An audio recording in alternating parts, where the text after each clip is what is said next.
प्यारे बच्चों, मैं सुरुचि शर्मा एक बार फिर से आपके सामने आपका पूरक पुस्तिका कृतिका की कहानी जॉर्ज पंचम की नाक लेकर उपस्थित हुई हूँ। मेरे पिछले वीडियो में आप इसके लेखक श्री कमलेश्वर के बारे में जान चुके हैं, तो आज हम पढ़ते हैं ये कहानी।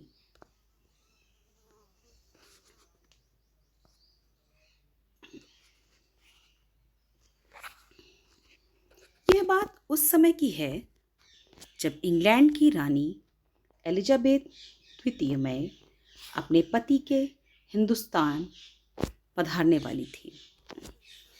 पति के हिंदुस्तान का मतलब ये है कि पति का मतलब महाराजा का, उस समय इंग्लैंड के महाराजा का शासन रहा करता था। अखबारों में उनकी चर्चा हो रही थी।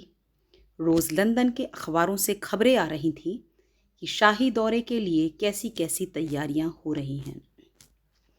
रानी एलिजाबेथ का दर्जी परेशान था कि हिंदुस्तान, पाकिस्तान और नेपाल के दौरे पर रानी क्या पहनेंगी। उनका सेक्रेटरी और शायद जासूस भी उनके पहले ही इस महाद्वीप का तूफानी दौरा करने वाला था। यहाँ पर देखिए, एक व्यंग्य किया है लेखक ने कि जब कोई बड़ी महान हस्ती उस वक्त आया करती थी तो उसके पहले उनका कोई सेक्रेटरी आकर देख लेता था कि कोई समस्या तो नहीं है। आखिर कोई मजाक तो था नहीं। जमाना चूंकि नया था, फौज फाटे के साथ निकलने के दिन बीत चुके थे, इसलिए फोटोग्राफरों की फौज तैयार हो गई।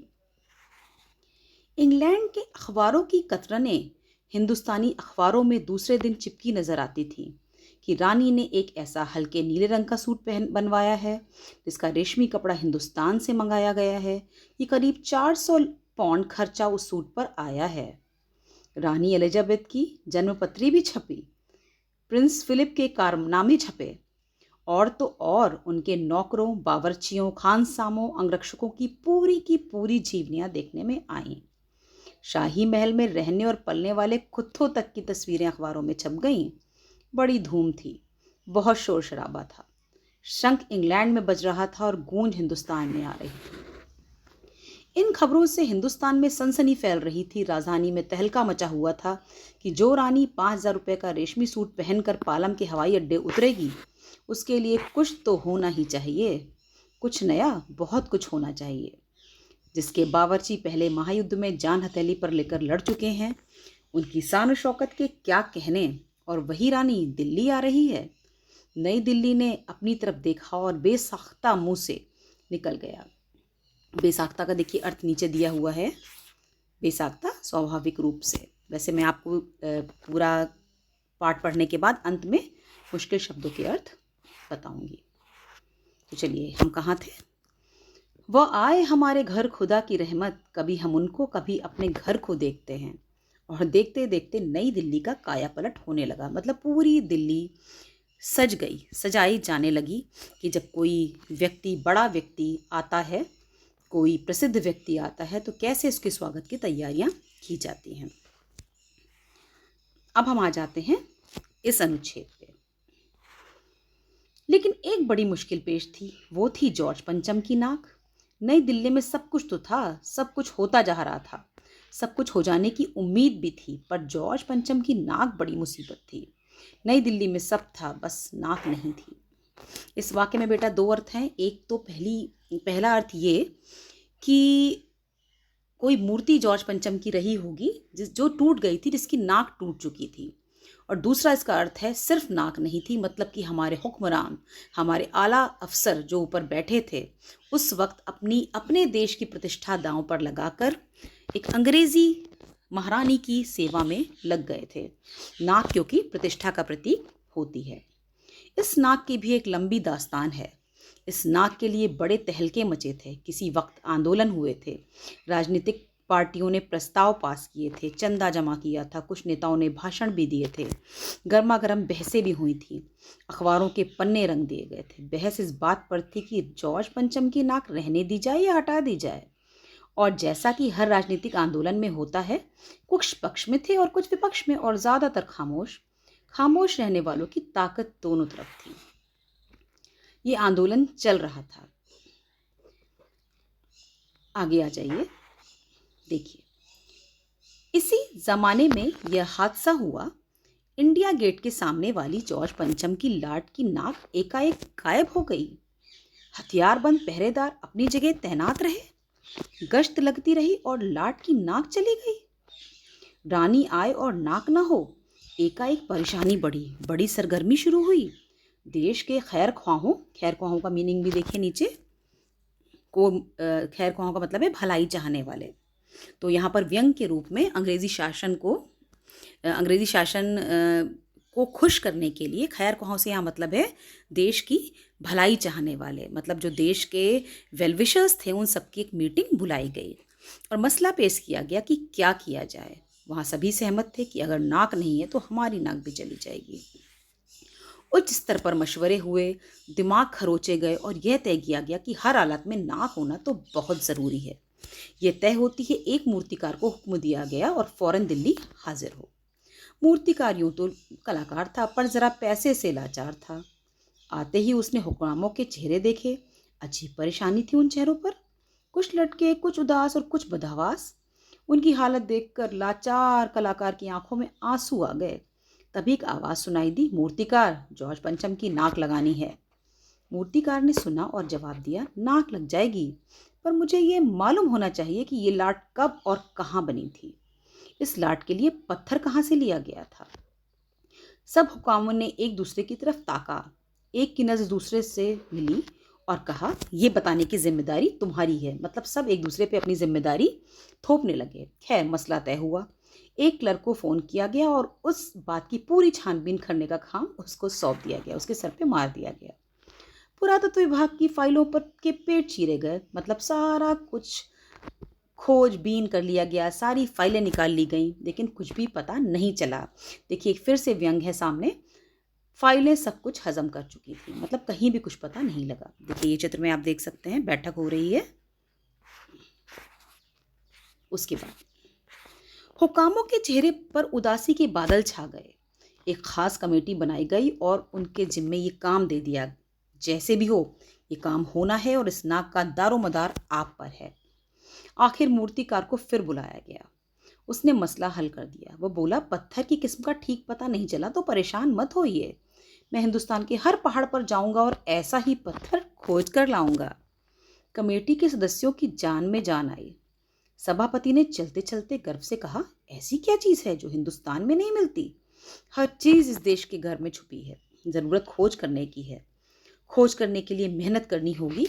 इस मेहनत का फल हमें मिलेगा। आने वाला ज़माना खुशहाल होगा। ये छोटा सा भाषण फौरन अखबारों में छप गया। मूर्तिकार हिंदुस्तान के पहाड़ी प्रदेशों और पत्थरों की खानों के दौरे पर निकल पड़ा। कुछ दिन बाद वो हताश लौटा। उसके चेहरे पर लानत बरस रही थी। उसने सिर लटकाकर खबर दी, हिंदुस्तान का चप्पा चप्पा खोज डाला, पर इस किस्म का पत्थर नहीं मिला। ये पत्थर विदेशी है। सभापति ने तैश में आकर कहा, लानत है आपकी अक्ल पर। विदेशों की सारी चीज़ें हम अपना चुके हैं, दिल दिमाग, तौर तरीके, रहन सहन। अब हिंदुस्तान में बॉल डांस तक मिल जाता है तो पत्थर क्यों नहीं मिल सकता। देखिए फिर से यहाँ पर लेखक ने एक प्यार व्यंग किया है। मूर्तिकार चुप रहा।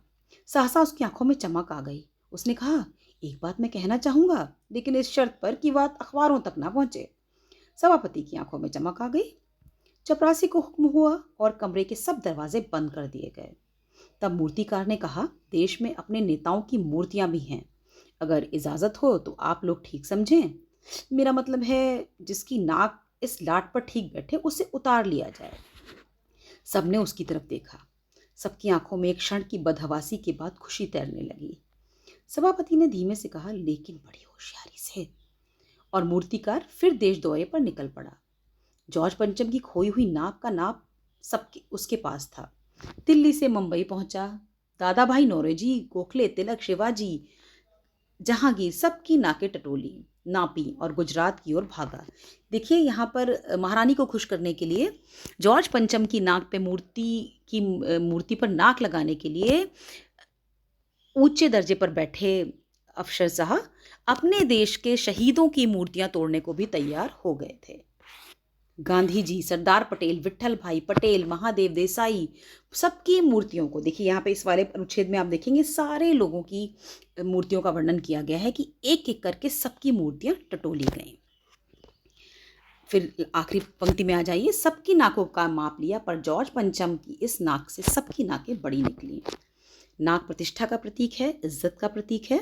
इस लाइन से ये प्रकट होता है कि हमारे देश के शहीद, हमारे देश की नेता सबकी प्रतिष्ठा उन जॉर्ज पंचम की प्रतिष्ठा से बहुत बड़ी थी। नाक सबकी बड़ी थी। सुनकर सब हताश हो गए और झुंझुलाने लगे।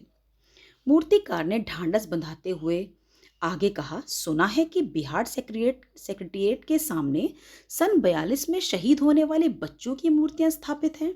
शायद बच्चों की नाक फिट आ जाए। ये सोचकर वहां भी पहुंच गए, पर उन बच्चों की नाकें भी इनसे बड़ी बैठती हैं। अब बताइए मैं क्या करूं। राजधानी में सब तैयारियां थीं। जॉर्ज पंचम की लाट को मल मल कर नहलाया गया, रोगन लगाया गया, सब कुछ हो गया, बट भाई साहब नाक तो थी नहीं। बात फिर बड़े हुक्कामों तक पहुंची, बड़ी खलबली मची। मगर जॉर्ज पंचम की नाक ना लग पाई तो फिर रानी का स्वागत करने का मतलब क्या हुआ। यह तो अपनी नाक कटाने वाली बात हुई। लेकिन मूर्तिकार पैसे से लाचार, यानी हार मानने वाला कलाकार नहीं था। एक हैरत अंगेज ख्याल उसके दिमाग में कौंधा और उसने अपने फिर से शर्त दोहराई। जिस कमरे में कमेटी बैठी थी फिर से उसके दरवाजे बंद हुए और मूर्तिकार ने अपनी नई योजना पेश की। चूंकि नाक लगना एकदम जरूरी है, इसलिए मेरी राय है कि 40 करोड़ में से कोई एक जिंदा नाक काट कर लगा दी जाए। बात के साथ ही सन्नाटा छा गया। कुछ मिनटों की खामोशी के बाद सभापति ने सबकी ओर देखा।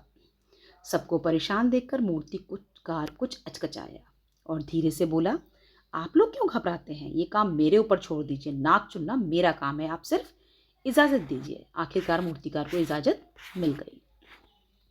अखबारों में सिर्फ इतना छपा कि नाक का मसला हल हो गया और राजपथ पर इंडिया गेट के पास वाली जॉर्ज पंचम की नाक की लाट की नाक लग गई। नाक लगने से पहले फिर हथियारबंद पहरेदारों की तैनाती हुई। मूर्ति के आसपास का तालाब सुखाकर साफ कर दिया गया, उसकी रवाब निकाली गई और ताजा पानी डाला गया। रवाब मतलब जो काई जम गई थी, ताकि वो जिंदा नाक लगाई जाने वाली थी वो सूखने ना पाए। इस बात की खबर जनता को नहीं थी। ये सब तैयारियां भीतर भीतर चल रही थीं। रानी के आने का दिन नजदीक आता जा रहा था। मूर्तिकार खुद अपने बताए हल से परेशान था। जिंदा नाक लाने के लिए उसने कमेटी वालों से कुछ मदद मांगी, वह उसे दे दी गई, लेकिन इस हिदायत के साथ कि एक खास दिन हर हालत में नाक लग जानी चाहिए। और वह दिन आ भी गया। जॉर्ज पंचम के नाक लग गई।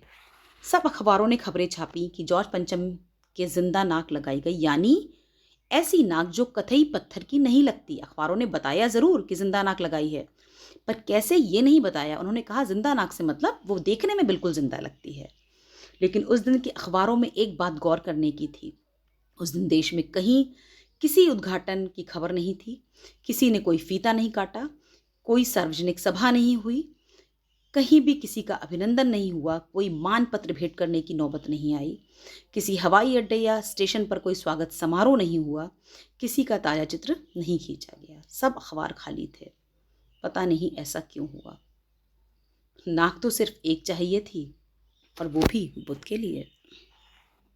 अब आप देखिए, यहाँ पर कमलेश्वर जी ने एक बहुत बड़ा कटाक्ष और व्यंग किया है हमारी गुलाम मानसिकता पर। अब मैं इसके आगे आपको पाठ में आए कठिन शब्दों के बारे में बताऊंगी। पाठ में आए कुछ शब्दों के बारे में मैं आपको जानकारी देना चाहूँगी जो आपके लिए नए हो सकते हैं। उर्दू के कई शब्दों का प्रयोग लेखक ने पाठ में किया है, जो मैं बीच बीच में भी आपको बताती गई थी, लेकिन एक बार फिर से देख लीजिए। बेसाख्ता, इसका अर्थ है स्वाभाविक रूप से। नाज़नीनो, कोमलांगी। लाटों, खंबा या मूर्ति। खैर ख्वाहों, भलाई चाहने वाले। दारो मदार, किसी कार्य के होने या ना होने की पूरी जिम्मेदारी। दारो मदार मतलब जिम्मेदारी, कार्यभार। अचकचाया, अचकचाया मतलब चौंक उठना या भौचक्का होना। अंगरक्षक, ये शब्द आपने सुना होगा, रक्षा करने वाला, या अंग्रेजी में हम जिसको कहते हैं बॉडी गार्ड।